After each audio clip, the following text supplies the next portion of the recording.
Some children never know what it feels like to be safe. Some adults never forget what it feels like to lose everything.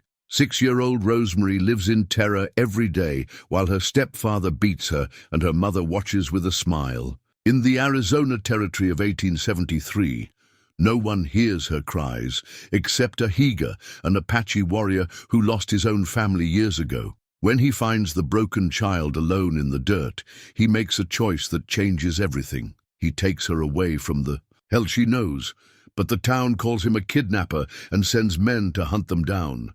Now, a warrior who wanted nothing more than to be left alone must protect a child who has never known protection. What happens when two broken souls find each other in a world that wants to destroy them both? Before we jump back in, tell us where you're tuning in from. And if this story touches you, make sure you're subscribed because tomorrow I've saved something extra special for you. The Arizona Territory in 1873 was a land where dust settled on everything.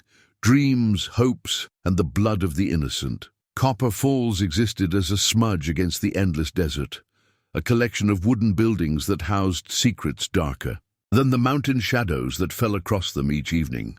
In a modest house on the edge of town, 6-year-old Rosemary Hughes learned to count time not by the sun's passage, but by the rhythm of her stepfather's boots on the wooden floor. Heavy steps meant anger. Light steps meant he might pass by her small corner without notice. No steps at all meant he was gone to town, and she could breathe freely for a few precious hours. Vernon Hayes commanded respect in Copper Falls. His general store provided necessities to ranchers and miners alike, and his donations kept the small church running. When he spoke at town meetings, men nodded with approval. When he walked down Main Street, women offered polite smiles. None of them knew that behind the walls of his respectable home, a child lived in daily terror. Rosemary's torn dress hung loose on her small frame, the fabric stained with reminders of yesterday's punishment. She had spilled water while helping her mother prepare supper, an accident that earned her a beating, that left her ribs aching and her spirit broken a little more. The dress, once blue with tiny flowers, now bore the evidence of Vernon's rage. In dark patches that never quite washed clean, her mother, Dorothy, moved through their home like a ghost wearing flesh. Once, perhaps, she had been different. The faded photograph on the mantelpiece showed a young woman with bright eyes and a genuine smile, standing beside Rosemary's real father, a kind man who had died of fever when Rosemary was barely 3. That woman in the photograph seemed like someone from another world, someone who might have protected her daughter instead of watching with cold detachment as Vernon's fists fell like rain. Dorothy's smile had become a terrible thing. It appeared not from joy, but from something broken inside her, something that had learned to find pleasure in another's pain because her own had become too much to bear. She would stand in the doorway during Vernon's rages, her lips curved upward in an expression that chilled Rosemary more than her stepfather's violence ever could. "She needs to learn," Dorothy would whisper to herself, as if repeating a lesson someone had taught her long ago. "Children must learn to behave." The schoolteacher, Miss Patricia Winters, sometimes wondered about the quiet child who sat in the back row. Rosemary rarely spoke, never played with the other children, and flinched whenever an adult approached too quickly. But in a frontier town where hardship was common and children grew up fast, such behavior didn't seem unusual enough to warrant investigation. Sheriff Benjamin Colt knew Vernon Hayes as a pillar of the community. The man contributed to the sheriff's campaign fund and never caused trouble in town. If Colt had ever noticed the bruises on the quiet little girl who sometimes accompanied Vernon to the store, he attributed them to the rough-and-tumble life of frontier children. Boys and girls alike took their share of bumps and scrapes in this hard land. 20 miles into the Dragoon Mountains, where the Apache had once ruled and white men feared to tread, Ahiga lived alone in a cave that had sheltered his people for generations. At 50 years old, his weathered face told stories of loss that he carried like stones in his chest. The medicine bundle he kept close to his heart contained all that remained of his former life: a braid of his wife's hair, a small moccasin his daughter had outgrown, and a piece of turquoise his son had found by the creek. They had died 7 years ago when soldiers came to their winter camp flying flags of peace. Ahiga's wife, Itzel, had been preparing morning meal when the bullets started flying. His daughter, Kimi, only 4 years old, had hidden behind her mother's skirts until a soldier's blade found her small body. His son, Bidzi, barely 10, had tried to protect his sister and died beside her in the dirt. Ahiga had been hunting that morning, tracking elk in the high country. He returned to find his world reduced to ash and blood. The soldiers had moved on, leaving the dead to the ravens and the survivors to their grief. That day, something inside Ahiga died with his family. He took their bodies to the sacred places and sang the old songs, then walked away from both the white world that had destroyed them and the Apache world that reminded him too much of what he had lost. His cave faced east toward the sunrise, and from its mouth he could see the entire valley below. On clear days, he could make out the distant buildings of Copper Falls, that collection of wooden structures where people lived their lives in ignorant peace. He had watched the town grow over the years, seen new families arrive seeking fortune in the copper mines, observed the seasonal rhythms of a community that knew nothing of the man who watched them from the mountains. Ahiga lived simply now. He hunted when hungry, gathered plants for medicine, and maintained the spiritual practices his grandfather had taught him. His horse, a sturdy paint mare he called Segi, provided companionship without the complication of human emotion. She had been with him since before the massacre, one of the few living connections to his past life. The Apache who still lived on the reservation sometimes sought him out, bringing news or asking for his counsel. They called him the ghost because he appeared and disappeared like smoke, never staying long enough for attachments to form. His brother, Nayati, visited occasionally, urging him to return to the reservation, to find a new wife, to live among his people again. "You cannot grieve forever," Nayati would say, sitting by Ahiga's fire and sharing tobacco. "The dead want the living to live." But Ahiga had tried living, and the pain had nearly killed him. In the mountains, alone with his memories and his prayers, he found a kind of peace.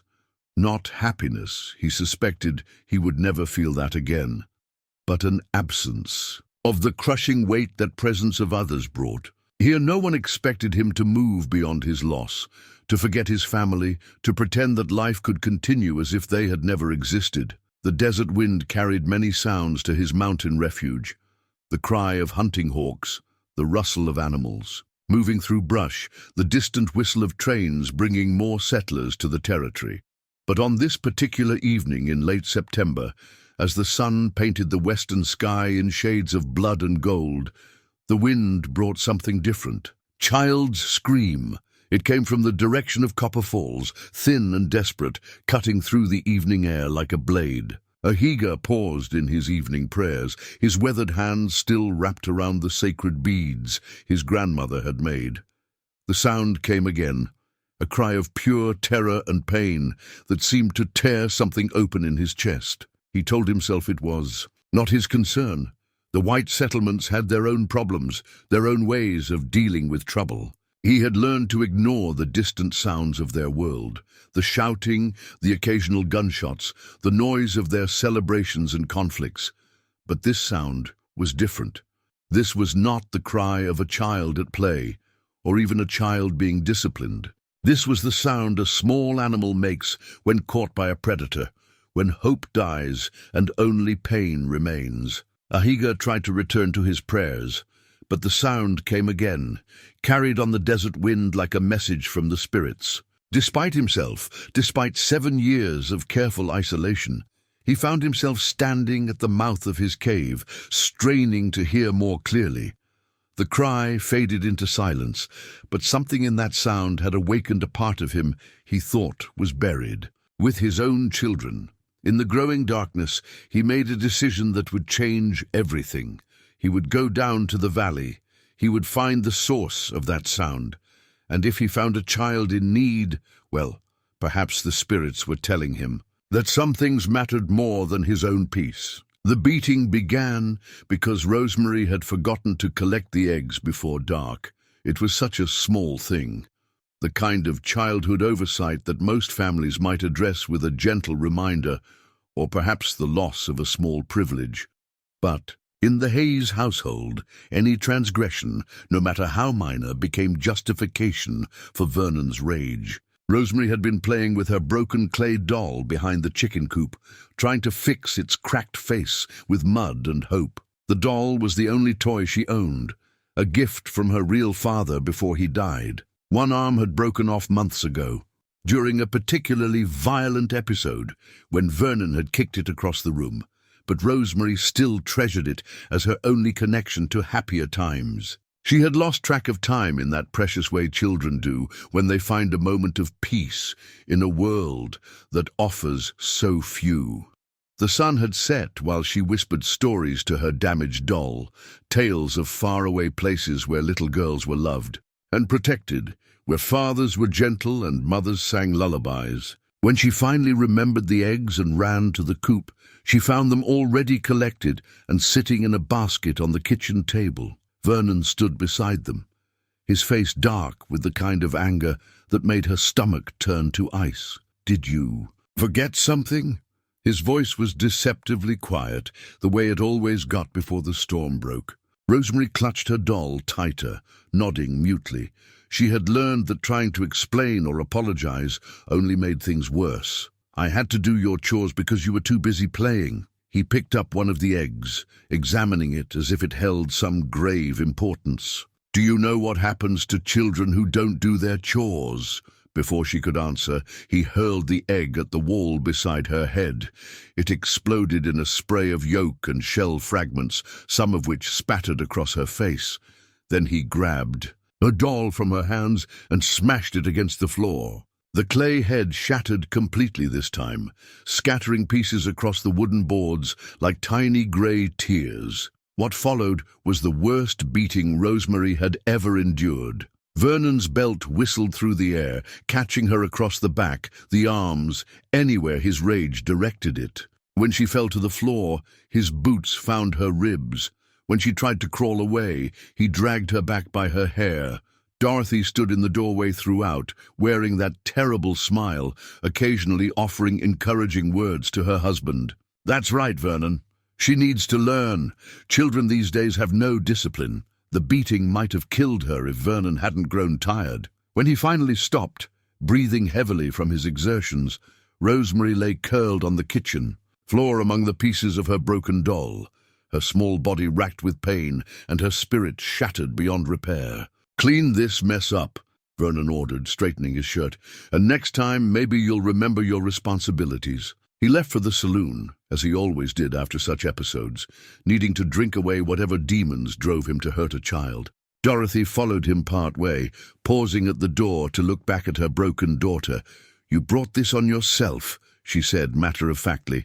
"If you just behaved better, none of this would happen." Then she too was gone, leaving Rosemary alone, with her pain and the scattered remains of her only comfort. The child lay on the cold floor for a long time, unable to move without agony shooting through her battered body. When she finally found the strength to sit up, she began gathering the pieces of her doll with trembling hands. Some fragments were too small to save, ground to powder under Vernon's boots, but she collected what she could and held them to her chest like sacred relics. That was when the sobs came, deep, wrenching cries that seemed to tear themselves from her very soul. She had learned to cry silently during beatings, knowing that making noise only brought more violence.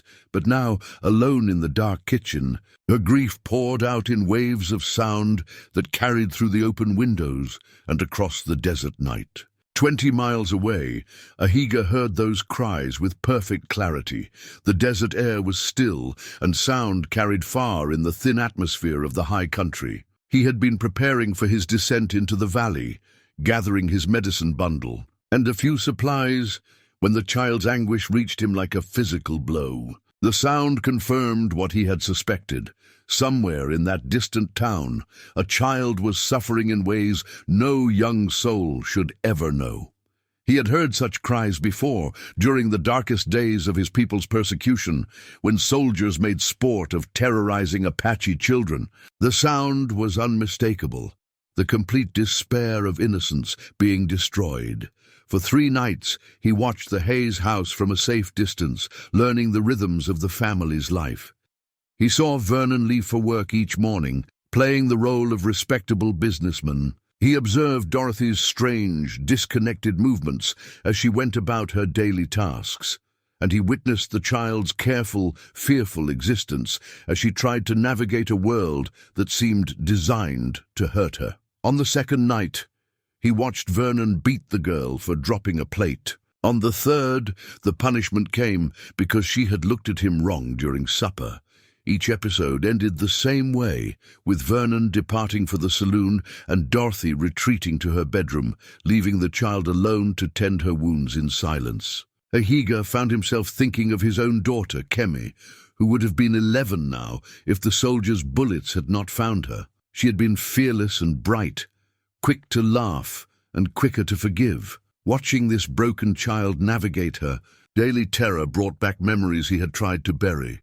Not just of Kem's death, but of her life, the joy she had brought to each day simply by existing. He also remembered the promises he had made as a young father, vows spoken in the traditional way to the 4 directions and the sacred mountains. He had sworn to protect the innocent, to stand as a shield between the defenseless and those who would harm them. It was a promise that transcended tribal boundaries, a duty that applied to all children, regardless of the color of their skin or the language they spoke. On the 4th night, Vernon's rage reached a new level of brutality. The trigger this time was nothing more than Rosemary's failure to meet his eyes when he spoke to her, a hesitation born of terror that he interpreted as defiance. The beating was so severe that when it ended, the child lay unconscious in the dirt behind their house, her small body motionless under the stars. Vernon and Dorothy, satisfied that their lesson had been delivered, retired to their respective retreats, he to the saloon, she to her bed, leaving the child where she had fallen. This was the moment Ahiga had been waiting for without knowing it. Moving like the ghost his people called him, he descended from his watching place and approached the still form in the dirt. Up close, she was even smaller than she had appeared. From his vantage point, a tiny, broken bird of a child, whose shallow breathing was the only sign of life. Gently, carefully, he gathered her into his arms. She weighed almost nothing, her body light as dried sage, her skin cold to the touch. Blood matted her hair and stained her torn dress. One eye was swollen shut, and her lips were split and bleeding. As he lifted her, something cracked under his foot.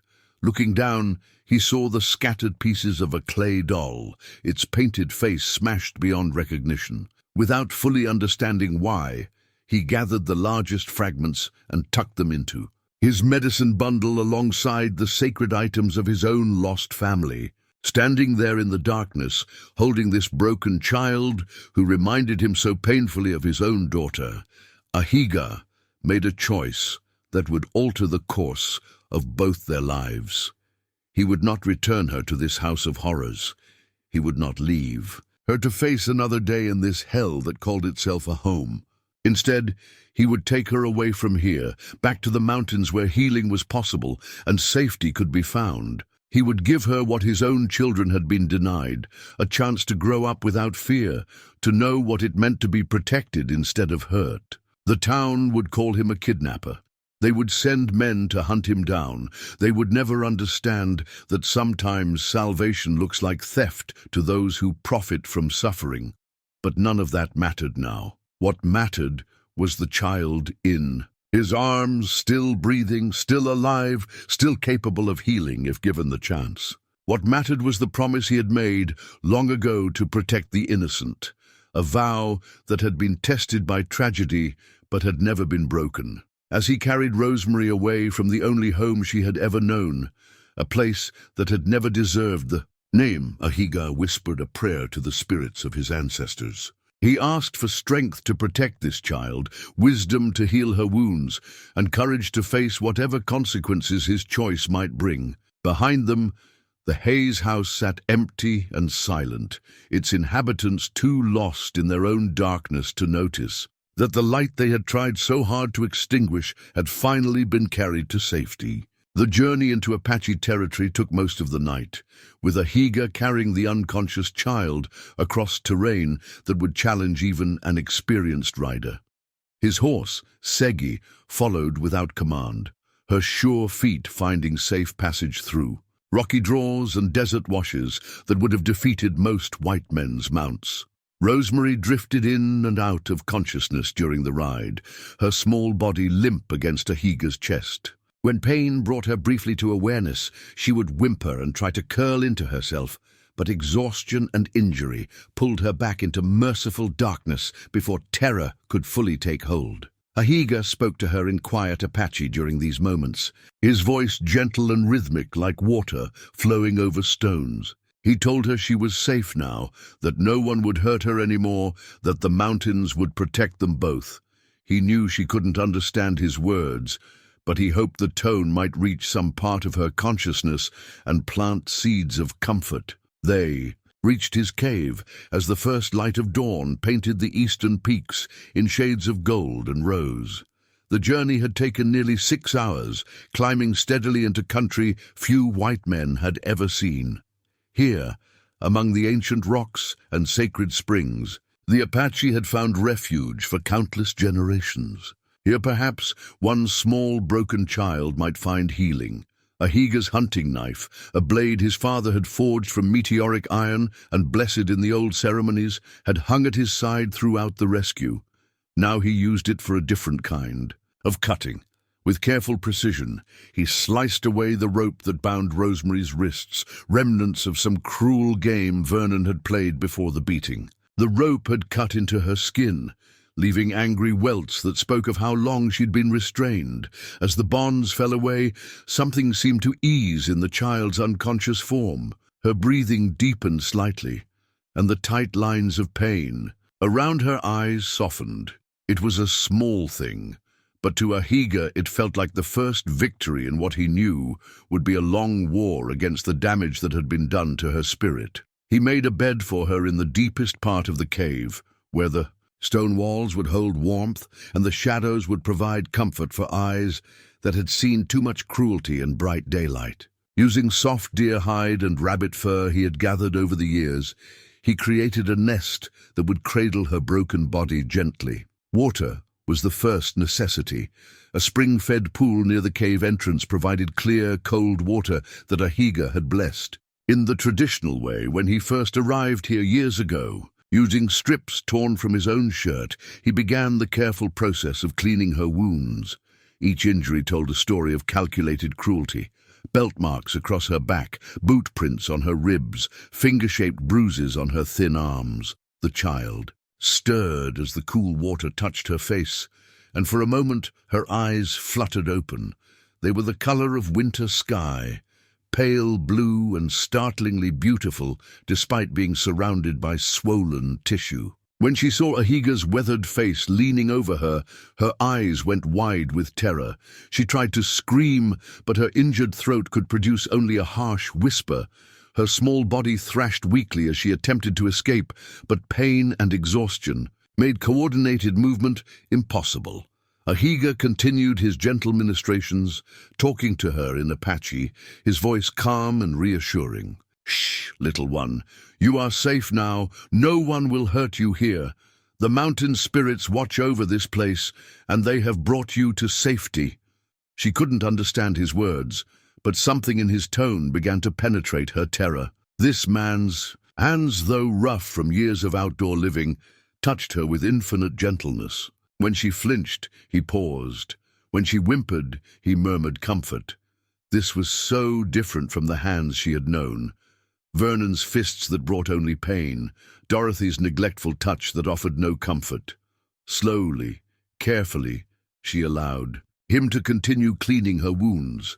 Her eyes never left his face, watching for signs of the anger she had learned to expect from adults. But Ahiga's expression remained calm, almost serene, as if tending injured children was a sacred duty rather than a burden. When he finished with the physical wounds, he began preparing medicine from plants he had gathered in the high country. Willow bark for pain, sage for purification, and a dozen other traditional remedies that his grandmother had taught him in childhood. The preparations filled the cave with earthy, healing scents that seemed to ease something in Rosemary's spirit, even before she tasted them. As the sun climbed higher and the cave grew warmer, exhaustion finally overcame Rosemary's fear. She slept deeply for the first time in years, her small body finally able to rest without listening for approaching footsteps or preparing for sudden violence. While she slept, Ahiga sat at the cave entrance watching the valley below and thinking about what he had done. By now, the town would know she was missing. Vernon would have discovered her absence and raised an alarm, painting himself as the grieving stepfather whose beloved child had been stolen by savages. Through his spyglass, a tool acquired in trade with Mexican merchants, he could see the distant buildings of Copper Falls. Even from this distance, he could make out the movement of many horses and men, the kind of activity that suggested a search was already underway.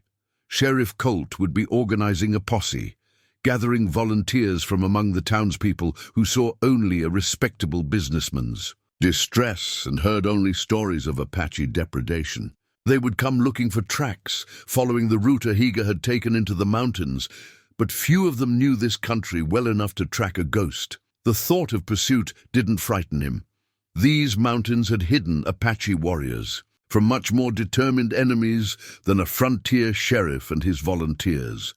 What concerned him was the child sleeping in his cave, and what would happen to her if his enemies somehow succeeded in taking her back to that house of horrors. His brother Nayati had been right about one thing: a man could not grieve forever. But Ahiga was beginning to understand that healing from loss didn't always mean moving on. Sometimes it meant finding a new purpose, a different way to honor what had been taken from you. His own children were gone, their laughter silenced, and their futures stolen by men who saw Apache lives as less than human. But here was another child, equally innocent, equally deserving of protection. Perhaps the spirits had brought her to him, not just to save her life, but to give his own life. New meaning. As afternoon shadows began to lengthen, Rosemary stirred again. This time, when she opened her eyes, the terror was less immediate, replaced by confusion and wariness.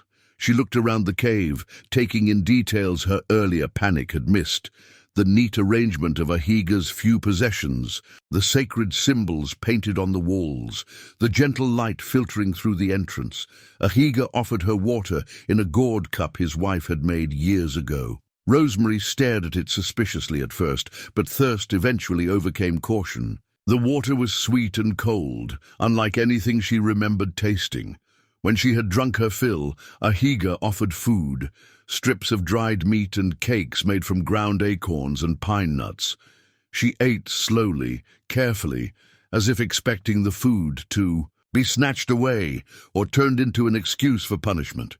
But Ahiga simply watched with patient satisfaction as she consumed the first real meal she had eaten in days. When she was finished, she looked directly at him for the first time since awakening. Her voice, when she finally spoke, was barely above a whisper, and the words came out in a rush as if she expected to be struck for speaking. "Please don't hurt me. I'll be good. I won't make any noise." The words hit Ahiga like physical blows, not because of what they said, but because of what they revealed about the world this child had known. She expected hurt. She bargained for mercy with promises to disappear, to take up no space, to exist. As quietly as possible, he reached slowly into his medicine bundle and withdrew the fragments of her clay doll. Setting them carefully on the fur beside her, he began to speak in the mixture of English and Apache that frontier children often understood. "These belong to you," he said in English, his accent heavy but his meaning clear. "Sacred things should not be broken. We will make whole again." For the first time since he had found her, Rosemary's eyes showed something other than fear or pain. Wonder flickered across her bruised features as she reached out tentatively to touch the largest piece of her doll's head. She had thought it was lost forever, destroyed beyond any hope of repair. "Can you really fix her?" she whispered. And in that question, Ahiga heard not just hope for a broken toy, but a child's desperate need to believe that broken things, including herself, might someday be made whole again. The carved wooden horse took Ahiga 3 days to complete, worked during the quiet hours when Rosemary slept and healed. He used wood from a juniper tree that had been struck by lightning. Sacred wood, his grandmother would have said, blessed by the sky spirits and made powerful by its encounter with their fire. Each evening he would work by firelight, his weathered hands moving with the patient skill of generations. The horse was small enough to fit in Rosemary's palm, but every detail was perfect. Flowing mane, alert ears, strong legs, ready to run toward freedom rather than away from fear. Rosemary watched him work from her nest of furs, her eyes wide with fascination. She had never seen an adult create something beautiful for the simple joy of giving it away. In her experience, everything had a price. Every kindness came with conditions and expectations that usually ended in disappointment and pain. "Why?" she asked on the 3rd night, her voice stronger now than it had been since her rescue. "Why? Are you making that for me?" Ahiga continued carving, considering his words carefully. His English was limited, but he had been practicing phrases during their time together, wanting to communicate with more than just gentle gestures. "My daughter, she loved horses," he said finally. "Fast horses, strong horses. She would have been your age now." He paused in his work, looking into the fire. "She cannot play with horses anymore, but you can." It was the first time he had spoken directly about his loss, and something in his voice made Rosemary sit up straighter. Even at 6 years old, she recognized the particular quality of adult sadness, the weight that came with missing someone who would never come back. "What happened to her?" she asked softly. "Bad men came, hurt my family." The words were simple, but they carried years of grief and rage carefully contained. "Now they are with the spirits, and I am alone." "I'm sorry," Rosemary said, and meant it with the fierce empathy that only children and the very wise can manage. "Being alone is scary." Ahiga looked at her then, this small broken child who was offering comfort to a grown warrior's pain, and felt something shift in his chest. For 7 years he had carried his grief like a stone, convinced that sharing the weight would somehow diminish the honor he owed his dead family. But this child's simple acknowledgement didn't make the pain smaller. It made it feel less lonely.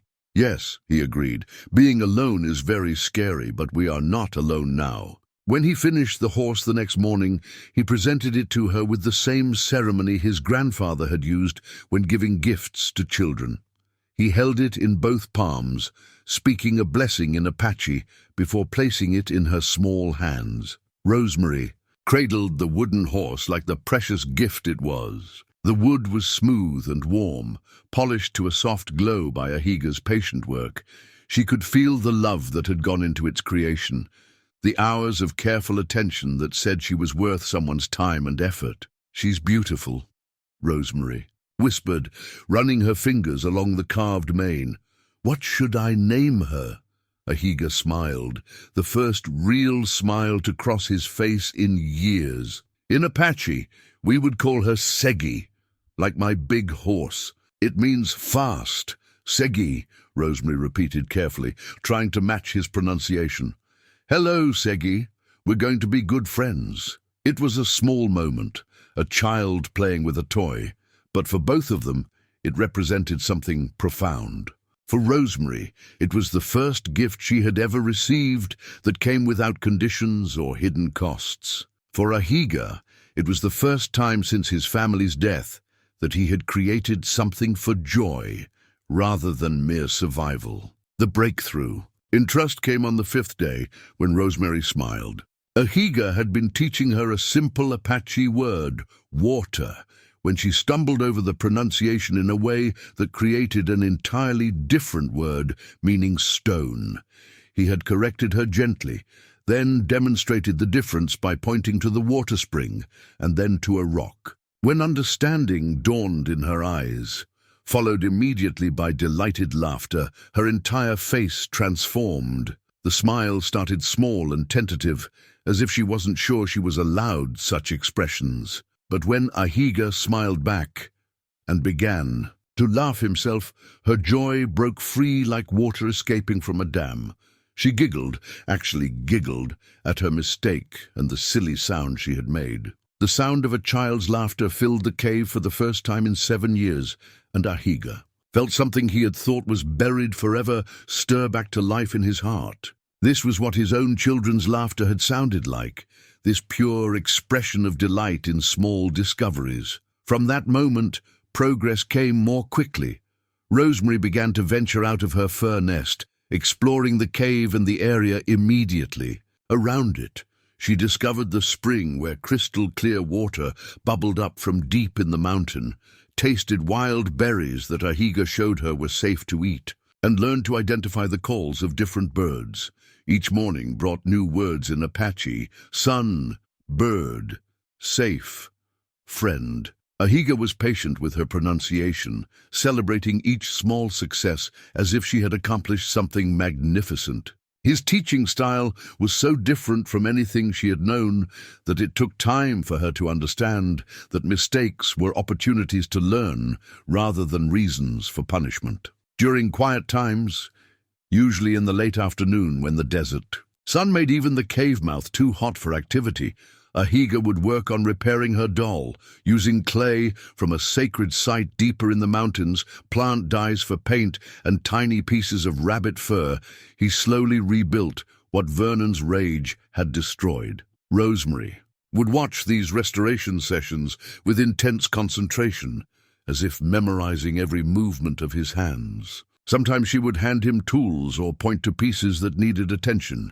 It became a shared project, a collaboration between the Apache warrior and the rescued child. When bad things break good things, Ahiga explained during one of these sessions, we do not throw away, we make more beautiful than before. Meanwhile, in the valley below, the search for the missing child had intensified into something approaching hysteria. Sheriff Colt had organized the largest posse in the territory's history, drawing volunteers not just from Copper Falls, but from surrounding settlements. The story had grown in the telling, an innocent child snatched from her loving home by savage Apache raiders. Vernon played his role to perfection, appearing at the sheriff's office each morning with red-rimmed eyes and a haggard expression. He offered increasingly large rewards for information about his beloved daughter's whereabouts, and spoke movingly about how much he missed her sweet voice and gentle nature. Dorothy supported his performance with her own displays of grief, though observant eyes might have noticed that her tears seemed forced and her distress performative. The truth was that the house had been quieter and more peaceful without Rosemary's presence, and some part of Dorothy, a part she tried hard to ignore, was relieved not to witness any more beatings. The posse's tracking efforts had been frustrated by Ahiga's skill and the challenging terrain. They had found signs of his passage through the lower canyon, but the trail disappeared among the rocks and shifting sands of the high country. Several tracking attempts had been abandoned when horses went lame on the rough ground, or riders became lost in the maze of arroyos and mesas. "It's like tracking a ghost," complained one of the volunteers, a rancher named Miller, whose own children were safely at home. "Apache know this country like we know our own backyards." Sheriff Colt was beginning to suspect they were dealing with someone more skilled than the typical reservation Apache, who sometimes stole livestock or supplies. This kidnapper moved through the landscape like someone born to it, leaving minimal sign and choosing routes that would challenge even experienced trackers. What the sheriff didn't know was that Ahiga watched their efforts through his spyglass. studying their movements and learning their patterns. He knew every member of the posse by sight now, had observed their camping habits and noted which men had the stomach for extended searches and which ones would find excuses to return home. After a few uncomfortable nights under the stars, the knowledge gave him confidence, but it also brought worry. These men would not give up easily, not with the entire territory watching their efforts. Eventually, they would either get lucky or get help from someone who knew Apache ways better than they did. When that happened, he and Rosemary would need to be ready. As the days passed, Rosemary's nightmares began to fade. She still woke sometimes in the dark hours before dawn, whimpering and reaching for protection that had never come in her old life. But now, instead of finding emptiness and indifference, she found Ahiga's reassuring presence. He would stroke her hair and sing traditional lullabies in Apache until she drifted back to peaceful sleep. During one of these midnight comfortings, she asked the question that had been building inside her for days. "Are you going to keep me?" The words hung in the air between them like smoke from the dying fire. Ahiga had been asking himself the same question, wrestling with the practical and moral complexities of what he had done. Taking her had been an instinctive response to immediate danger, but what came next? What kind of life could he offer a white child in Apache territory? What kind of future was possible for a girl caught between two worlds? "Do you want to stay?" he asked carefully. "I don't want to go back there," she said immediately, and the certainty in her voice answered his question more completely than hours of discussion might have done. "I want to stay with you. I want to learn more Apache words. I want to help fix my doll." "Then you will stay," Ahiga said simply. "For as long as you want, this is your home now." It was a promise that would change both their lives in ways neither could imagine.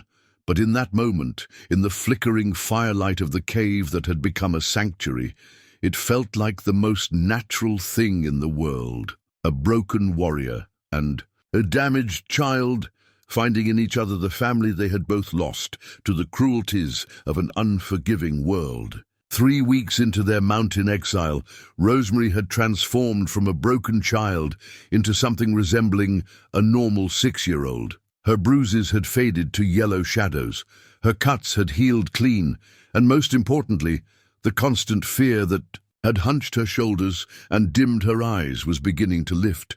The Apache prayer beads became a central part of this healing. Ahiga had strung them himself years ago, using traditional patterns his grandmother had taught him, made from seeds, stones, and bits of blessed metal. Each bead held prayers for protection, healing, and connection to the spirit world. In Apache way, he explained to Rosemary as they sat together in the morning sun, prayer is not just words. Prayer is breathing, thinking, being grateful for each day the Creator gives us. He taught her to hold the beads gently, to let her fingers move from one to the next while speaking her thoughts to the spirits. At first, she was self-conscious, unused to the idea that anyone, human or divine, might want to hear what she had to say. In her previous life, speaking had usually brought punishment, but gradually, she began to find comfort in the ritual. The beads were smooth and warm in her small hands, and the repetitive motion of moving from one to the next helped calm the anxiety that still sometimes overwhelmed her. She began to whisper little prayers of her own. "Thank you for the warm sun. Thank you for water that tastes sweet. Thank you for Ahiga who makes me feel safe." The spiritual practices helped replace her nighttime fears with something resembling peace. Instead of lying awake listening for threatening footsteps, she learned to focus on her breathing, to count blessings instead of worries, to trust that the mountain spirits Ahiga spoke of would watch over her sleep. Their daily routine had settled into patterns that felt both productive and nurturing. Mornings began before sunrise with water gathering and the preparation of simple meals. Ahiga was teaching her to identify edible plants, to start fires safely, and to move quietly through the landscape without disturbing its natural rhythms. Apache. "And children learn early," he would say when she struggled with a new skill. Not because we are harsh, but because knowledge keeps us alive and free. She was a quick learner, partly from natural intelligence and partly from a lifetime of hypervigilance that made her intensely observant. She noticed which birds sang warnings when strangers approached, how to read the mountain weather in the behavior of clouds, and where to find the sweetest water in times of drought. But it was the emotional healing that marked the most profound change. The child who had once flinched at sudden movements now ran freely across the meadows near their cave. The girl, who had never dared to laugh above a whisper, now filled the mountain air with delighted shrieks when she discovered a family of ground squirrels, or successfully hit a target with a throwing stone. The breakthrough moment came during their 4th week together, when she finally spoke clearly about what her life had been like before Ahiga found her. They were working together on rebuilding her doll, carefully fitting the clay pieces back together with a mixture of pine resin and sacred clay. Rosemary held the pieces steady, while Ahiga applied the bonding material, their heads bent close together in concentration. "He said I was worthless," she said suddenly, so quietly he almost missed it. "Vernon always said I was stupid and worthless, and that nobody could ever love me." Ahiga's hands stilled on the delicate work. This was the first time she had spoken Vernon's name since her rescue, and the first time she had given voice to the psychological cruelty that had accompanied the physical abuse. "He was wrong," Ahiga said simply, continuing his careful work. On the doll, "Men who hurt children always lie. They say bad things to make children feel small, because small children cannot fight back. But what if he was right? What if I really am bad?" The question broke Ahiga's heart, not just for the pain it revealed, but for how familiar it was. He had heard similar words from Apache children, traumatized by cavalry raids, young ones who blamed themselves for their family's destruction, or wondered if they were somehow cursed. "Look at me," he said gently, setting down the doll and turning to face her fully. "In Apache way, we believe children are gifts from the Creator, pure gifts, born with good spirits. Bad things may happen to children, but children are never bad." He gestured toward the prayer beads that now hung around her neck. "These beads hold prayers for protection, but also prayers of gratitude. When I made them, I asked the spirits to bless any child who might need their power. They were waiting for you." "Really?" Her eyes were wide, wanting desperately to believe. "Really, the spirits brought you to me because you are precious, because you deserve to be protected and loved." Vernon was wrong about everything. It was a conversation they would have many times in different forms as her healing progressed. Each repetition seemed to chip away a little more of the psychological poison Vernon and Dorothy had poured into her young mind. Slowly, carefully, Ahiga was teaching her to see herself through different eyes, not as a burden or a target, but as a valuable human being worthy of care and respect. The work of emotional repair was delicate, requiring infinite patience. There were setbacks, days when old fears would resurface, nights when nightmares returned, moments when she would revert to the hyper-vigilant wariness that had been her survival mechanism for so long. But there were also victories. The first. At times she corrected Ahiga when he mispronounced an English word, giggling at his accent. The first time she took initiative in their daily tasks, organizing their supplies without being asked. The first time she spoke of the future with anticipation rather than dread. "When I'm bigger," she said one evening as they watched the sunset paint the western peaks in shades of gold and crimson, "can I learn to ride Segi?" The question implied so many things: that she expected to be alive when she was bigger, that she anticipated staying with him, that she could imagine a future containing joy and adventure rather than just survival. For Ahiga, it was proof that the healing was taking hold in the deepest parts of her spirit. "When you are bigger," he promised, "Segi will teach you everything she knows about being strong and fast and free." But even as they built this new life, together, The outside world pressed closer. The trader, who sometimes brought news from the settlements, arrived with troubling reports. The territorial government had posted a substantial reward for information leading to Rosemary's recovery. Federal marshals had been called in to assist the local sheriff, and rumors were spreading that the Apache on the reservation were being questioned about the kidnapping. "They think one of the reservation Indians took her," the trader explained to Ahiga during a clandestine meeting at a waterhole several miles from the cave. "But the agents there say all their people are accounted for, so now they're looking for renegades, looking for ghosts." Ahiga nodded grimly. He had expected this development.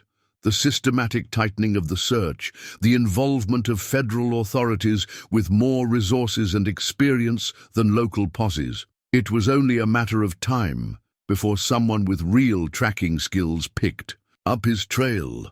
"How much longer do you think we have?" he asked. The trader, a half-Mexican, half-Apache man named Rico, who moved easily between worlds, considered carefully. "Not long. Maybe weeks.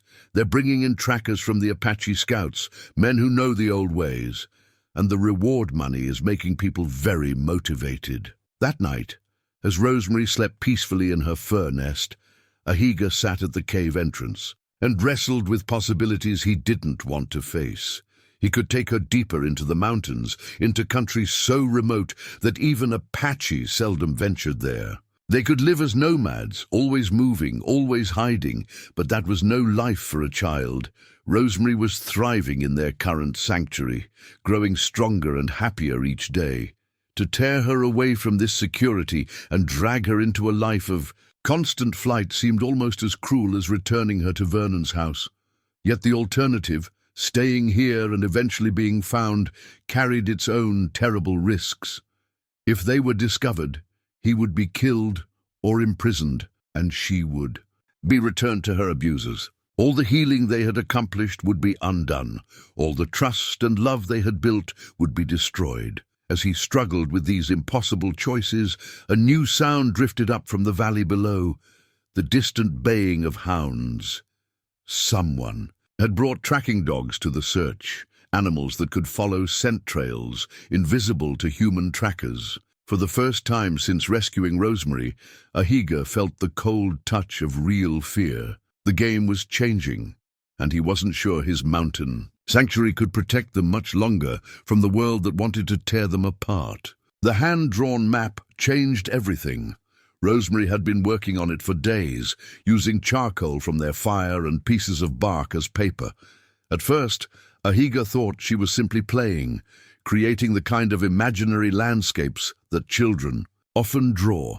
But as the details became clearer, he realized she was documenting something much more significant, a precise record of her former life. The drawing showed the Hayes house from a child's perspective, with careful attention to the places where violence had occurred. She had marked the kitchen where most beatings took place, the yard where she was sometimes left unconscious, even the closet where she would hide when Vernon's anger was building. Each location was accompanied by simple pictures that told their own horrible stories. Stick figures of a large man hitting a small child, a woman watching with a smile, dark stains that could only represent blood. "This is where it happened," she explained matter-of-factly, pointing to various locations on her crude map. Every time, he had favorite places. Ahiga studied the drawing with growing understanding. This wasn't just a child's artistic expression, it was evidence. Testimony rendered in pictures, because a 6-year-old lacked the vocabulary to fully describe systematic abuse. Every mark on that bark documented crimes that the adult world had chosen to ignore. "Why did you make this?" he asked gently. Rosemary considered the question with the seriousness she brought to all important matters. "I wanted to remember, not because I want to think about the bad things, but because..." She struggled with the concept, because maybe someone should know what really happened. Maybe it's important that someone knows the truth.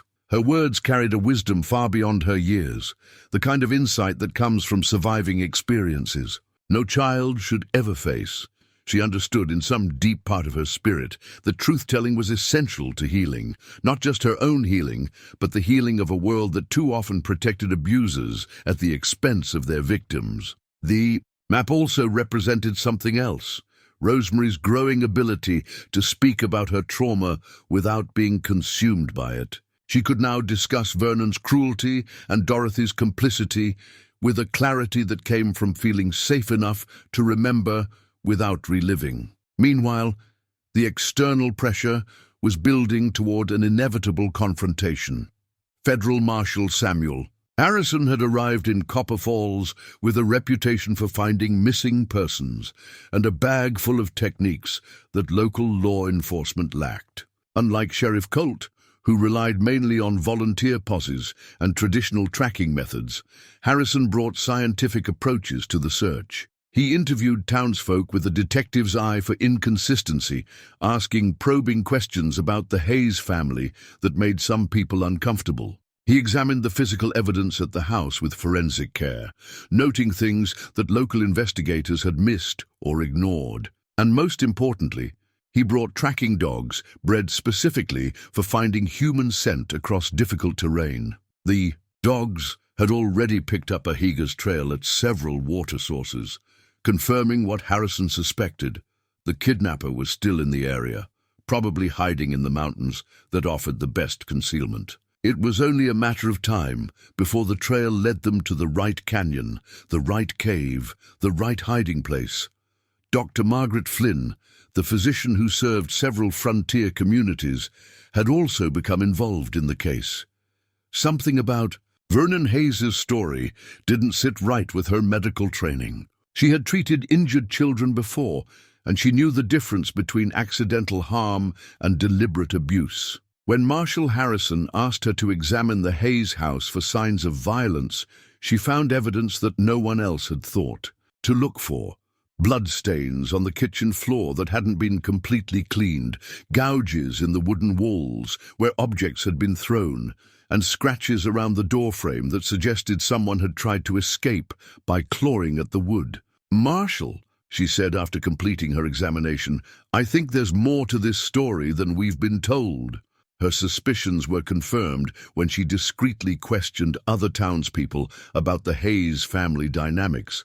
Several mentioned that little Rosemary had always seemed fearful and withdrawn. The schoolteacher admitted that the child often came to class with unexplained injuries. Even some of Vernon's friends acknowledged that he had a temper, though they quickly added that he was always apologetic afterward. The picture that emerged was troubling enough to make Harrison question the fundamental assumption driving the search.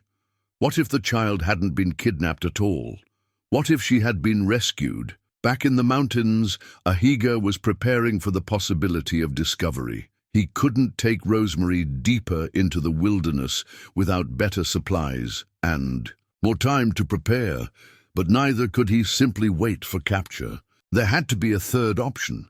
Some way to resolve the situation that protected the child while acknowledging the legal realities they faced. The answer came from an unexpected source: his brother Nayati, who arrived at the cave just after sunset. On a particularly tense evening, the two men hadn't spoken since before Rosemary's rescue, and Ahiga expected criticism or demands that he return the child to avoid bringing trouble on their people. Instead, Nayati brought news that changed everything. "The woman came to the reservation," he said without preamble.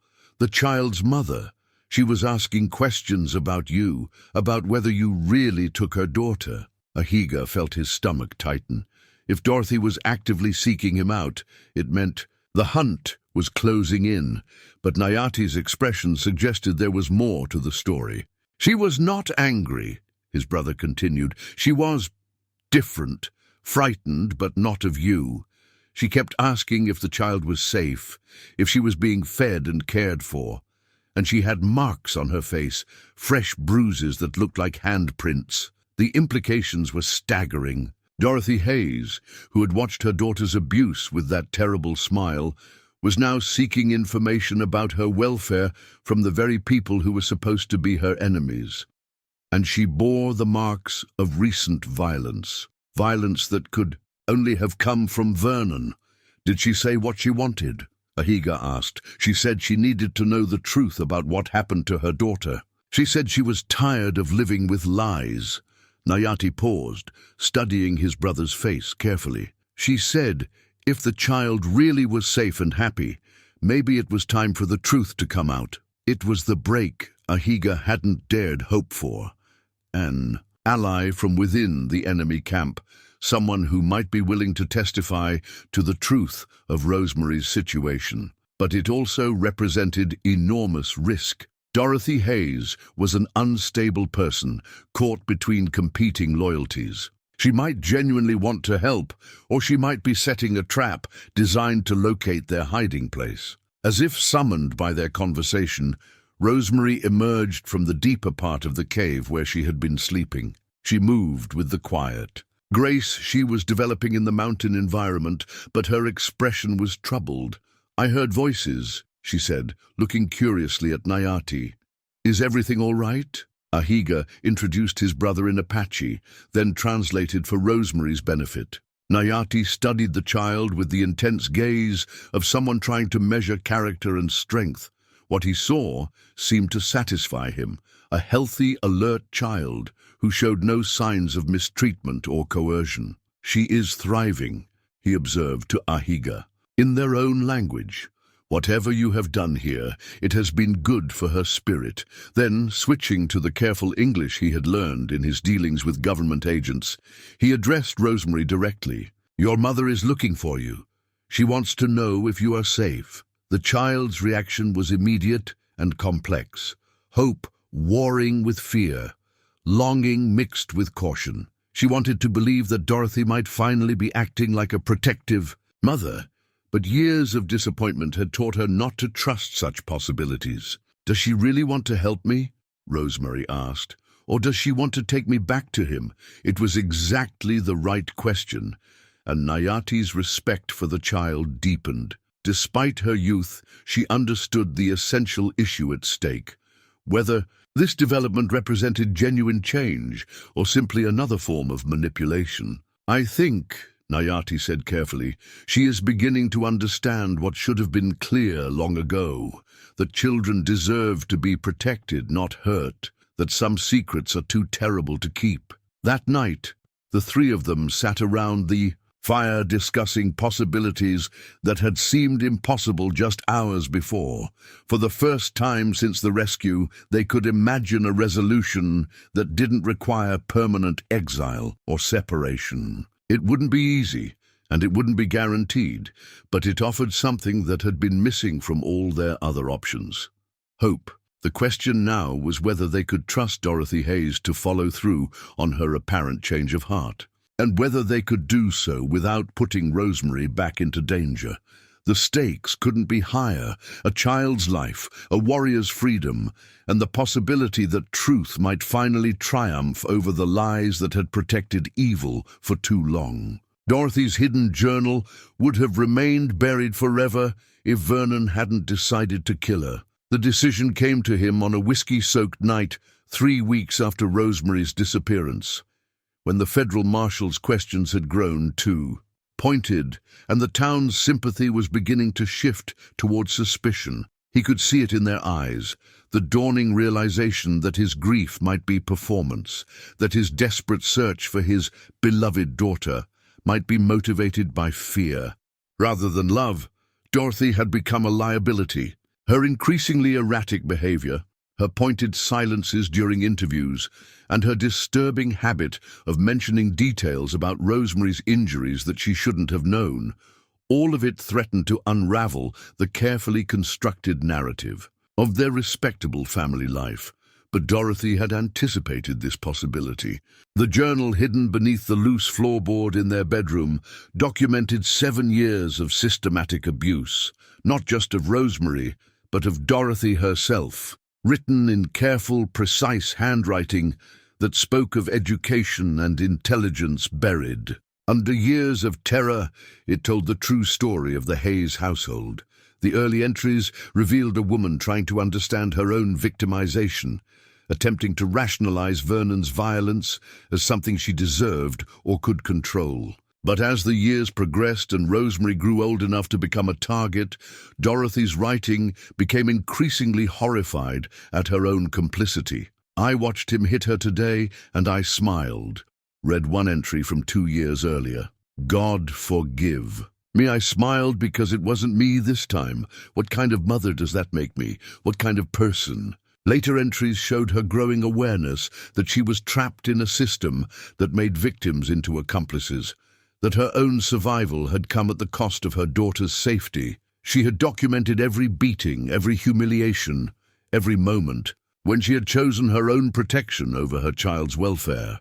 The most recent entries revealed her desperate planning for escape, not just from Vernon, but from the psychological prison she had built around herself through years of rationalization and denial. She had been gathering evidence, documenting patterns, preparing for some future reckoning that might save both herself and her daughter. Vernon's plan to murder his wife was as crude as it was desperate. A fall down the stairs, he decided, would be believable. Dorothy was known to drink in the evenings, a habit she had developed to numb herself to the daily horrors of their life. An accident would surprise no one, and it would permanently silence the one person who could expose him completely. But Dorothy had developed the survival instincts of prey animals, hyper-aware of predatory behavior and changes in her environment. When Vernon's violence toward her escalated in the days following Rosemary's disappearance, when his fists found her face instead of the missing child's, she recognized the signs of a man preparing to eliminate a problem permanently. On the night he planned to kill her, she was ready. While Vernon drank himself into the stupor that preceded his most violent episodes, Dorothy retrieved her journal from its hiding place and gathered what few valuables she could carry. She slipped out of the house like a ghost, taking advantage of the one skill Vernon's reign of terror had taught her: how to move without making sound, how to disappear without being noticed. By the time Vernon discovered her absence the next morning, she was already miles away, riding a horse she had stolen from their neighbor's pasture and carrying documentation that could destroy his reputation and possibly send him to prison. Her journey to find Ahiga took 3 days of careful travel through country she barely knew. She followed the same general route the search parties had taken, but she moved with different purpose: not to capture, but to negotiate; not to punish, but to make amends. When she finally encountered Nayati at the reservation's edge, she was a different person than the woman who had smiled while her daughter was beaten. Desperation and guilt had burned away the protective numbness that had allowed her to survive as Vernon's accomplice. What remained was raw and painful, but it was also honest. "I need to see my daughter," she told Nayati, her voice shaking with exhaustion and fear. "I need to tell her I'm sorry. I need to make things right." Nayati studied this white woman who spoke of making amends to a child she had helped destroy. Her face bore fresh bruises that told their own story, and her eyes held the particular desperation of someone who had finally understood the cost of their choices. "The child is safe," he said carefully. "She is healing. Why should we trust you not to undo that healing?" Dorothy reached into her saddlebag and withdrew the journal, its pages filled with 7 years of documented horror. "Because I have proof," she said simply. "Proof of what really happened in that house. Proof that she was never kidnapped. She was rescued." When Marshal Harrison received word that Dorothy Hayes had disappeared from her home, his first assumption was that she had been abducted by the same forces that had taken her daughter. But the evidence at the scene told a different story. Clothes missing from drawers, food taken from the pantry, and most tellingly, a loose floorboard in the bedroom that looked recently disturbed. Dr. Flynn's examination of Vernon's behavior during this new crisis only deepened the marshal's suspicions. Instead of the frantic grief she would expect from a man whose entire family had now vanished, she observed what looked more like barely controlled panic. Vernon's questions weren't about his wife's safety. They were about what she might have taken with her, what she might tell people, what she might reveal. That man is more afraid of what his wife knows than what might have happened to her, Dr. Flynn reported to Harrison. In my medical opinion, he's not behaving like a victim. He's behaving like someone whose secrets are about to be exposed. The Marshall's investigation had already uncovered troubling inconsistencies in Vernon's account of Rosemary's disappearance. Neighbors reported hearing the child scream on the night she vanished, but Vernon claimed she had been taken while sleeping peacefully. The physical evidence at the house suggested violence had occurred there recently, but Vernon insisted the family had been having a quiet evening at home. Now, with Dorothy's disappearance adding new layers of complexity to the case, Harrison was beginning to suspect that everything he had been told about this family was a lie. The question was whether he could prove it before political pressure forced him to make arrests based on assumptions rather than evidence. The breakthrough came when one of his tracking teams reported unusual activity near Apache territory.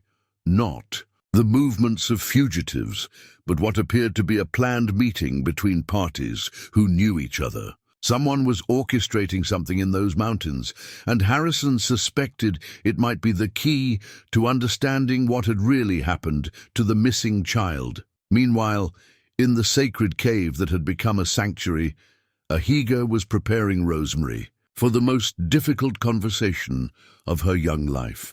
Dorothy's request to meet with her daughter represented both an enormous opportunity and a terrible risk. If Dorothy was genuinely ready to tell the truth and protect her child, it could end their exile and establish Rosemary's safety permanently. But if she was still Vernon's accomplice, still trapped in the psychological patterns that had made her complicit in abuse, this meeting could destroy everything they had built together. "I don't have to see her if I don't want to," Rosemary said, and it wasn't really a question. She had learned in these weeks with Ahiga that she had choices, that her voice mattered, that adults could be trusted to respect her decisions about her own welfare. "No," Ahiga confirmed, "you never have to do anything that makes you feel unsafe. But sometimes facing difficult things can help us heal from them. Only you can decide if you are strong enough for this." Rosemary considered this with the gravity she brought to all important decisions. At 6 years old, she was being asked to make choices that would challenge the wisdom of adults. But her time in the mountains had taught her to trust her own instincts, to believe that her feelings and fears were valid signals about the world around her. "If she really wants to help me," she said finally, "then I want to try. But I want you there with me. I want to know I can leave if I get scared."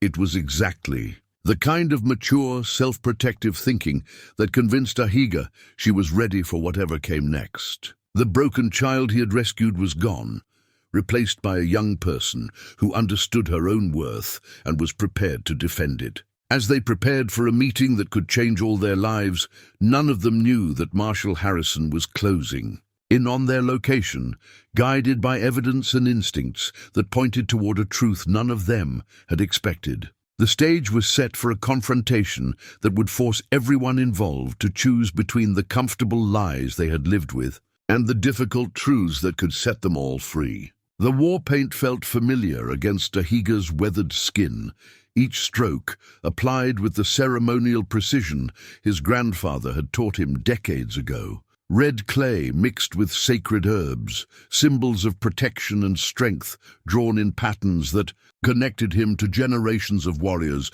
who had faced impossible odds with courage born of necessity.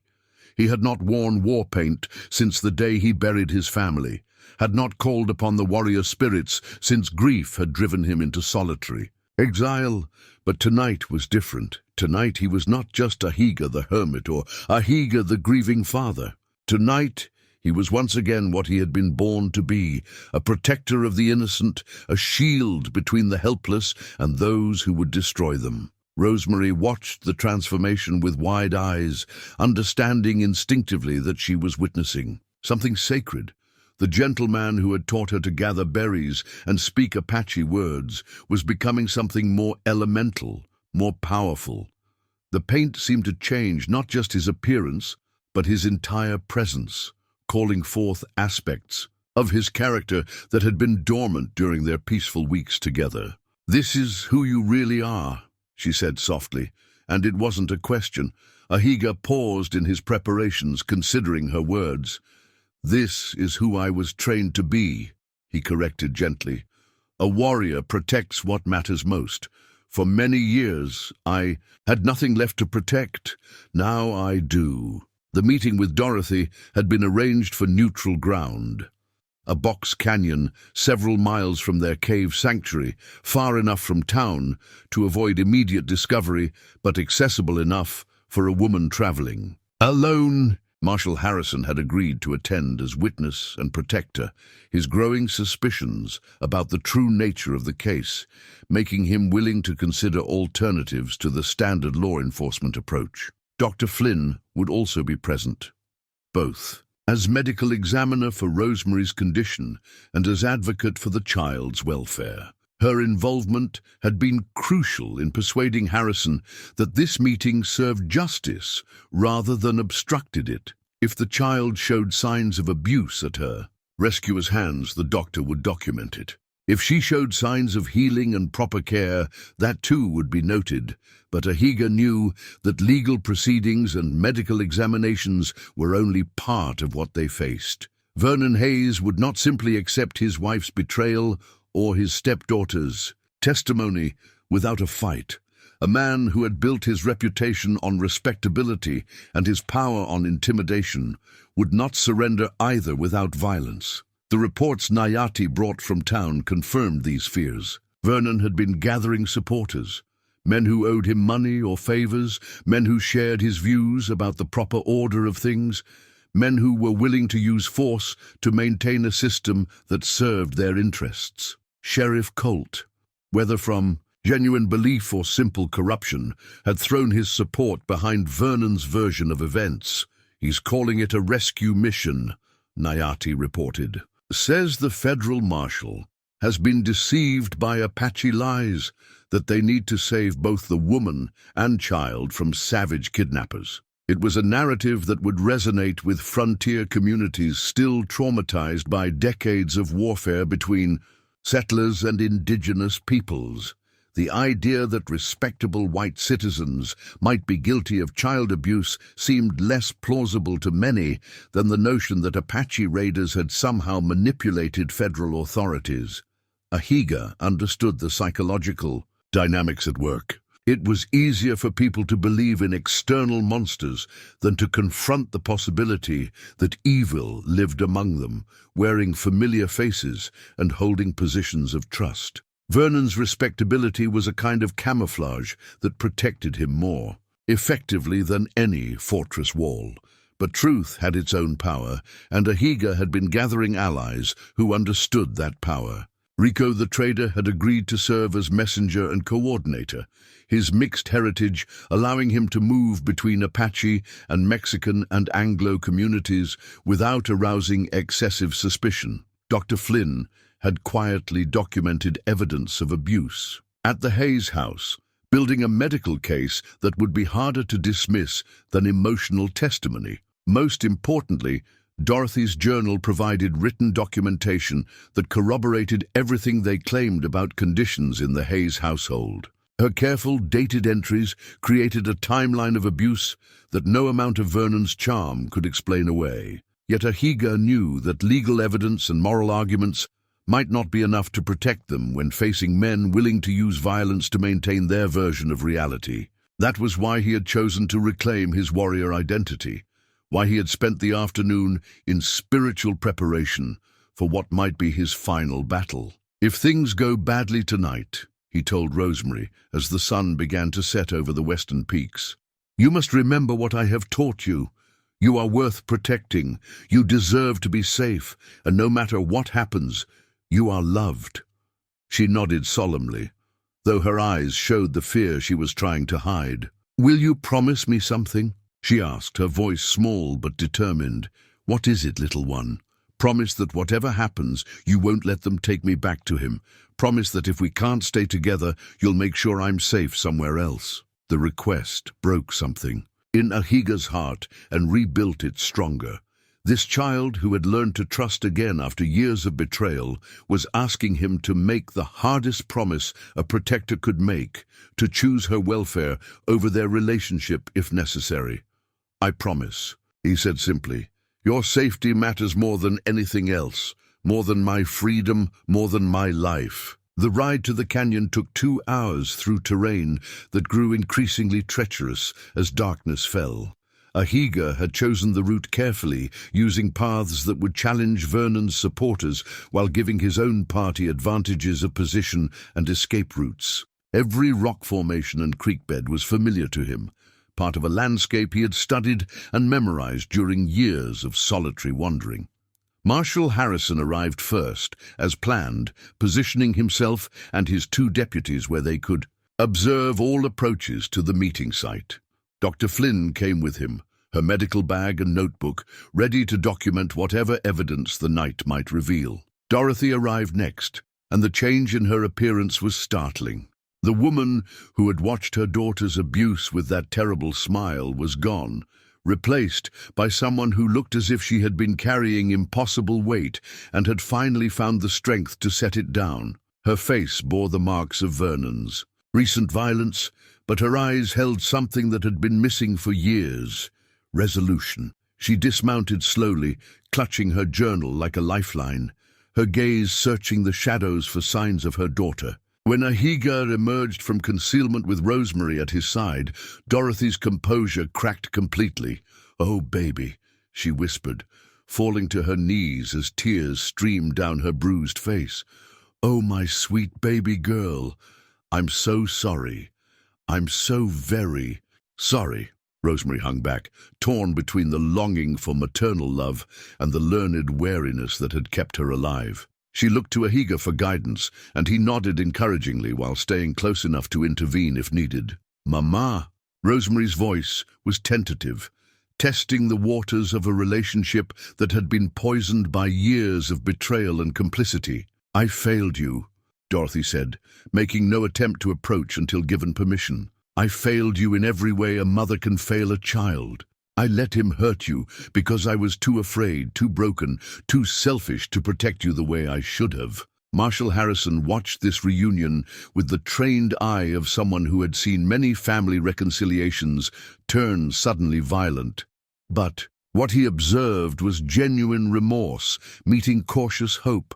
2 damaged people trying to rebuild something that had been systematically destroyed. "Mrs. Hayes," he said gently, "I need you to tell me exactly what happened in your home. Not what you think I want to hear, but the truth about how your daughter was treated." Dorothy opened her journal with trembling hands and began to read. Her voice grew stronger as she continued, as if speaking the truth aloud was somehow liberating. After years of silence and lies, she documented beatings that left a 6-year-old child unconscious, psychological torture designed to break a young spirit, and her own shameful complicity in crimes that should have been unthinkable. Dr. Flynn took careful notes, occasionally asking questions that revealed her medical understanding of trauma and abuse. Marshal Harrison listened with growing anger, not at the confession, but at the system that had allowed such horrors to continue unchallenged for so long. But it was Rosemary's response that provided the most powerful evidence. Instead of the fear and withdrawal Harrison might have expected from a kidnapped child, he saw a girl who was healthy, confident, and clearly bonded with her supposed captor. She stayed close to Ahiga not from terror, but from affection, seeking comfort and support, rather than trying to escape his presence. "Rosemary," Dr. Flynn said gently, "can you show me your arms and back?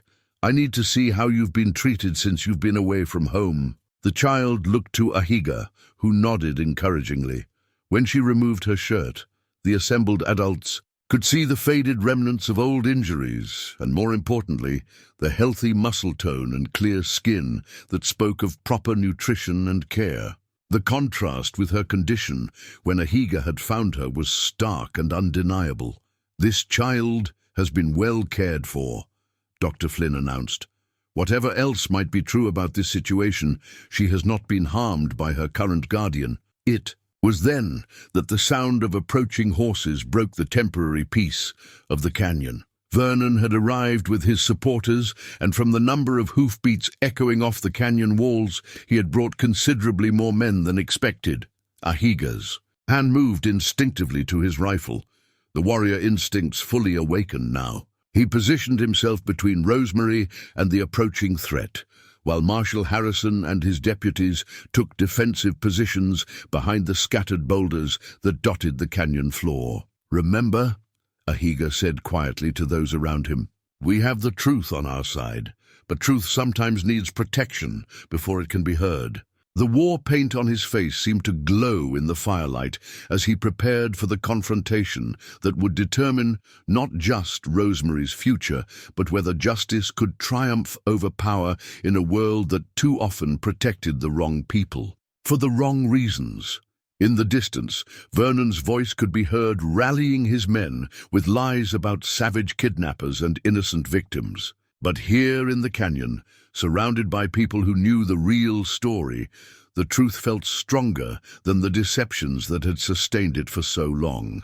The final battle was about to begin, and everything they had built together, trust, healing, hope for a better future, hung in the balance. Marshal Harrison's badge caught the firelight as he stepped forward to meet Vernon's approaching riders, the federal authority it represented suddenly carrying more weight than all the local politics and frontier prejudices that had allowed this situation to fester for so long. "That's far enough, Hayes," Harrison called out, his voice carrying the unmistakable tone of a lawman who had made up his mind about guilt and innocence. "This is federal business now." Vernon rode at the head of a dozen men, his face flushed with whiskey and righteous anger that might have seemed genuine to those who hadn't heard Dorothy's testimony. Sheriff Colt flanked him on one side, while the other riders included merchants who owed Vernon favors, ranch hands looking for easy money, and the kind of men who enjoyed violence when it was sanctioned by authority. "Marshal," Vernon called, back reining in his horse just outside pistol range, "I appreciate your concern for proper procedure, but that Apache savage has kidnapped my wife and daughter. I'm here to bring my family home." "Your wife is here voluntarily," Harrison replied, gesturing toward Dorothy, who stood with her journal clutched against her chest like armor. "And she's got some interesting things to say about life in your household." Vernon's eyes found Dorothy across the firelit space, and the look he gave her was pure poison. She flinched involuntarily, 7 years of conditioning making her body react to his rage even when her mind had finally broken free of his control. "Dorothy's not well, Marshal," Vernon said with practiced concern. "She's been acting strangely since our daughter was taken. Making up stories, imagining things that never happened. You can't put stock in the ravings of a hysterical woman." It was exactly the kind of dismissal Harrison had expected. The abuser's classic defense of painting his victims as unreliable witnesses. But the marshal had been building cases against dangerous men for 20 years, and he knew the difference between genuine mental instability and the calculated testimony of someone. "Finally ready to tell the truth. Mrs. Hayes," Harrison said formally, "please read the court the entries from your journal dated September 15th of this year." Dorothy's voice shook at first, but grew stronger as she read the careful documentation of Vernon's violence against Rosemary, the beating that had left the child unconscious, her own shameful participation, and the growing realization that she was complicit in something monstrous. "That's enough!" Vernon's shout cut through the night air. "I won't sit here and listen to lies concocted by an Apache terrorist and a woman who's clearly lost her mind." He spurred his horse forward, but stopped when Harrison's pistol appeared in his hand with the smooth efficiency of long practice. "Actually, you will sit there and listen," the marshal said calmly, "because this is a federal investigation into the welfare of a minor child, and you're going to hear all the evidence before anyone goes anywhere." Dr. Flynn stepped into the firelight, her medical bag in one hand and her notes in the other. "I've examined the child in question," she announced to the assembled men. She shows clear signs of previous abuse, healed fractures, scar tissue consistent with repeated beatings, and psychological responses typical of systematic trauma. However, she also shows signs of recent healing, proper nutrition, and emotional recovery.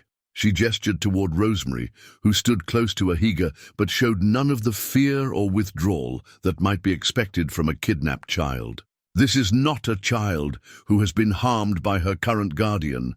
This is a child who has been rescued from harm. Vernon's supporters began to murmur among themselves, their certainty shaken by the medical testimony.